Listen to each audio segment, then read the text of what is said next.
안녕하십니까 구독자 여러분. 오늘은 고속버스 서류 전형 합격 후 실기 시험을 볼 때 합격할 수 있는 꿀팁과 고속버스 정비사의 길을 가고 싶어하는 분들께 도움이 되고자 영상을 만들어 봤습니다. 잠시 후에 뵐게요. 안녕하십니까 구독자 여러분. 오늘은 강원고속 정비팀장님이신 안부장님과 고속버스 입사 시 합격할 수 있는 실기시험 합격할 수 있는 팁과 정비사 입사 시 자격 조건에 대해서 알아보도록 하겠습니다. 안부장님, 저희 구독자 여러분께 인사 말씀 한마디 하시죠.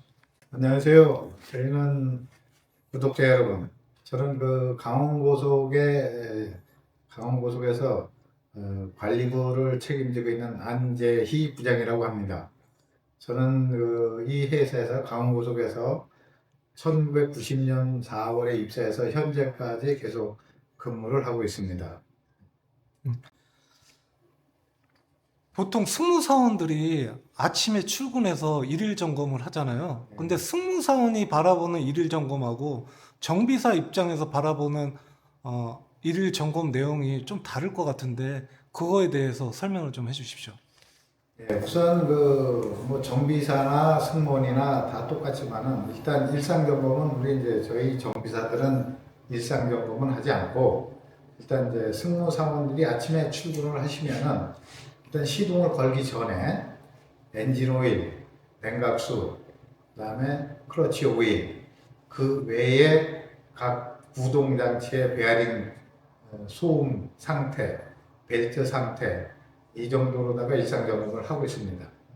그 중에서도 이제 제일 중요하게 여기는 게 엔진 오일 점검인데, 엔진 오일은 보통 아침에 시동 걸기 전에 한번 점검을 하고 오후에 한 번 더 점검하는 것이 아주 좋다고 생각을 합니다. 왜냐하면은 엔진 오일이 이제 늘어나는 경우도 있기 때문에 그 늘어나는 경우에는 그 엔진에 이제 물이 냉각수가 혼입되는 경우와 또 기름이 혼입되는 경우 두 가지가 있는데, 냉각수가 혼입돼도 어차피 이게 시간이 지내다 보면은 윤활 작용을 하지 못하기 때문에 그 베어링이 소착되는 경우가 있어서 반드시 좀 하루에 2번 정도를 점검해 주시는 게 아주 좋다고 생각을 합니다.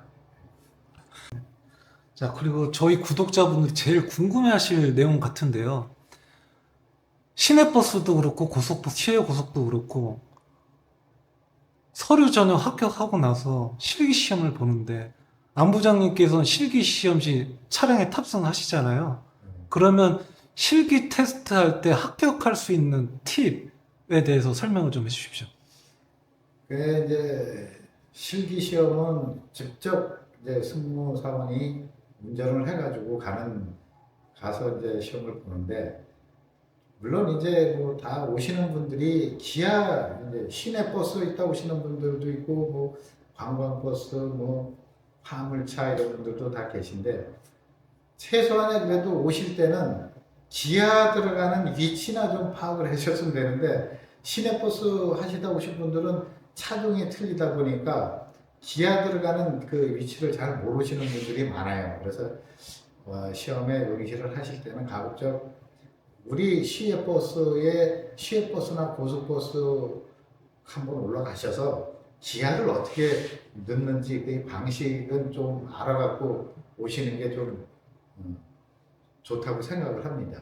그리고 시험을 보시면서 뭐 좀 제 나름대로의 판단은 좀 안정성이 있고, 그 다음에 반그렇지라든지, 또 중요하게 생각하는 게 시외버스는 이렇게 뭐 관광버스랑 비슷했듯이 도로 조건이 좀 안 좋은데도 많이 가요. 예를 들어서 뭐 큰 긴 내리막길이라든지 이런 데 갈 때는 좀 위험하기 때문에 그런 데 운행을 대비해서 제가 시험 감독관으로서 보는 거는 브레이크를 어떻게 잘 사용을 하시는지 그거를 집중적으로 좀 많이 보고 있습니다.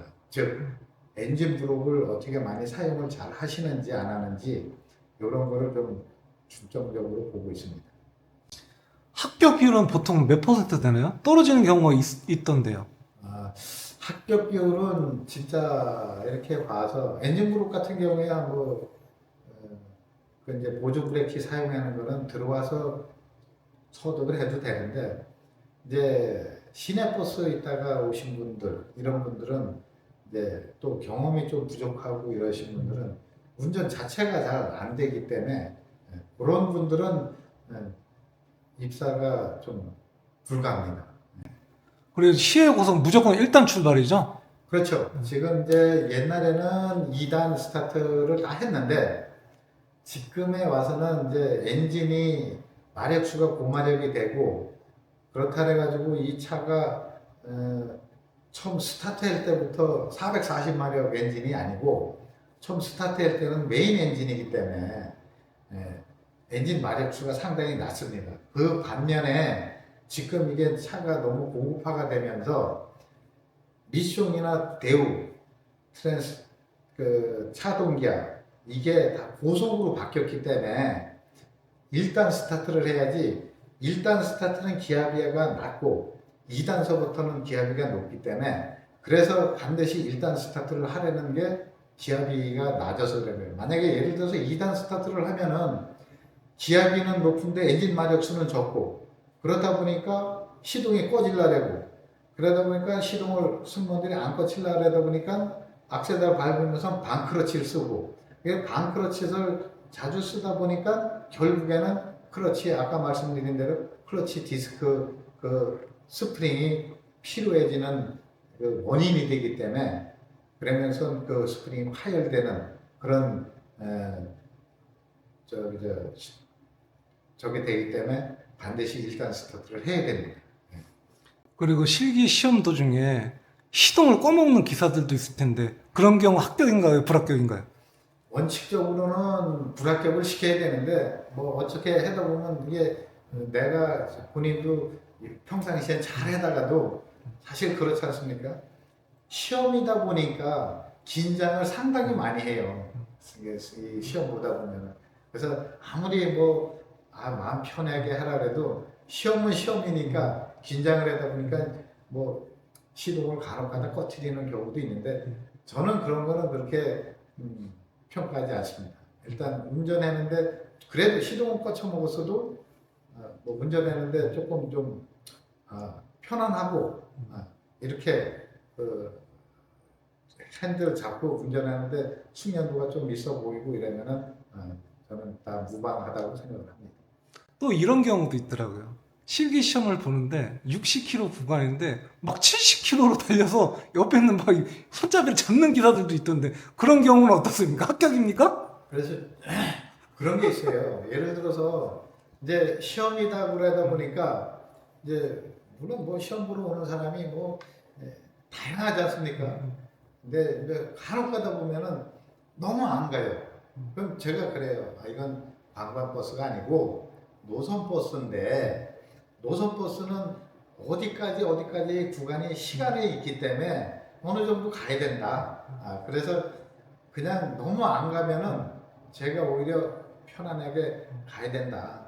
그럼 가다가 이게 대중교통 수단이 되는 차는 시간을 맞춰야 되는데 시간 안 맞추면 늦게 가면 안 되니까 어느 정도 달려야 된다라고 이렇게 제가 얘기를 합니다. 코너링 돌 때 관점은 어디에서 보시나요? 코너링 돌 때. 네, 코너링을 이제 제가 이렇게 보면은 대부분이 이제 물론 긴장을 해서 그런지는 몰라도 예를 들어서 코너링을 돌 때 예를 들어서 내가 예를 들어서 80km로 가고 있다가 한 30m 전방에서 그 커브가 나타나면은 미리 이 지점서부터 엔진 브록을 사용을 해서 탄력을 죽여야 되는데 그렇지 않고 가는 사람도 굳이 기수가 있어요. 물론 도로 지형인 도로 모르는 도로 초행길이니까 그래서 그러는지는 몰라도 그런 거에 대해서는 제가 이제 그때 얘기를 합니다. 여기는 극커브 구간이니 좀 조심을 하셔야 된다. 네. 자, 다음에 제가 보니까 제가 근무했을 때는 오토 차량이 하나도 없었거든요. 근데 보니까 인천공항 차들은 오토 차량들이 있더라고요. 예전 같았으면 유가 및 유지비가 많이 들어서 오토 차량을 비선호했었는데 갑자기 오토 차량을 출고하는 이유는 어디에 있을까요? 저희들이 이제 오토 차량을 2024년서부터 이제 오토차가 들어오는데 지금 그 오토차를 저희가 이제 쓰게 된 원인은 일단 오토차가 오토미션이 아니고 수동미션 같은 경우에는 일단 그 클러치 디스크를 아무리 잘 쓰는 승무원이라 해도 5년 그 이외에 보통 2년 3년이면은 산발이 디스크 슬라트변을 갈아야 되는데 예전 같으면 산발이 디스크가 국산이라 가격이 그렇게 비싸지가 않았는데 지금 현재는 뭐 슬라트 베어링 하나에만도 정품이 100만 원대에 육박하다 보니까 가격도 비싸고 또 이 디스크가 고장남으로 인해서 도중 고장률도 잦고 이러다 보니까 이거는 도저히 뭐 안 되겠다. 거기다가 그것뿐만이 아니고 또 유로6 엔진이라는 이 특성이 엔진 브록이 그렇게 유로5 엔진처럼 속 시원하게 듣는 그 타입이 아니라 이러다 보니까 라이닝 소모도 많고 그래서 도중에 도중 고장 그 방지를 위해서라도 그 도저히 미션 하나만으로 인해서 고장 방지하고 라이닝 소모를 줄이기 위해서 오토 미션을 선택하게 됐습니다. 물론 수동 미션보다 오토 미션은 약 한 400에서 500 정도 추가 비용이 들어가지만은 그래도 폐차 이렇게 차 운영 기간이 끝나가지고 폐차 연한까지 갔을 경우에는 오히려 오토 미션이 득이 되고 옛날에 비해서 지금은 오토 미션이 많이 개선이 돼서 수동 미션처럼 6단 미션이라 이게 그 연비도 아주 이렇게 이 도로 여건이 안 좋은 이 도로를 제외하고는 오히려 수동보다는 오토가 연비가 좋다고 생각을 합니다. 그래서 오토 미션을 들여오게 된 계획입니다. 앞으로 차후로 2024년서부터 계속 저희는 올 오토 미션으로 풀 오토로다가 구입 예정이고 지금 시행을 하고 있습니다. 승무원 입장에서는 굉장히 좋아지는 근로 여건이네요.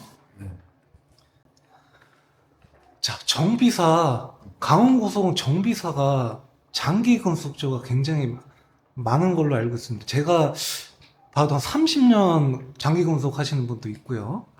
그러면 이 정비사의 급여 및 복지 조건에 대해서 그리고 입사할 때 조건에 대해서 설명을 좀 해주십시오. 저희 회사는 뭐 입사 조건은 따지지 않습니다.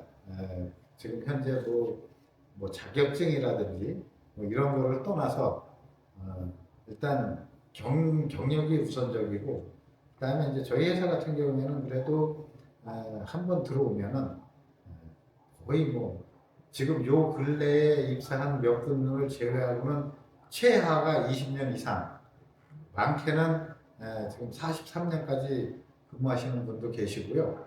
이런 게 이제 다 뭐 우리 회사의 이제 뭐 사장님 이하 전 직원들이 가족 같은 분위기를 조성하고 있기 때문에 타 회사보다 급여가 조금 적어도 마음 편하게 일할 수 있는 여건을 만들어주기 때문에 그렇게 장기 근속자가 나오는 것 같습니다. 자, 이 영상을 보시고 강원고속에 입사하려는 승무사원이나 정비사를 꿈꾸는 분들께 조언 한마디 해주시죠. 네, 저희 회사는 그래도 강원도에서 중소기업으로 불리는 회사인데 그래도 나름대로의 저도 긍지와 자부심을 가지고 지금까지 근무를 하고 있습니다. 앞으로 이제 오시는 분들은 강원고속이라는 그 좋은 직장에 같이 오셔서 지원을 하시고 해서 가족 같은 분위기에서 일하는 그런 회사를 같이 만들어갈 수 있도록 해주셨으면 좋겠습니다. 마지막으로 저희 메코 구독자 여러분께 마지막 인사 한마디 해주시죠. 맥포 구독자 여러분, 구독을 좀 많이 해주시고 좋아요도 많이 눌러주시고 했으면 좋겠습니다. 감사합니다. 자, 오늘 긴 인터뷰 응해주셔서 대단히 감사합니다. 수고하셨습니다. 감사합니다. 아, 잘.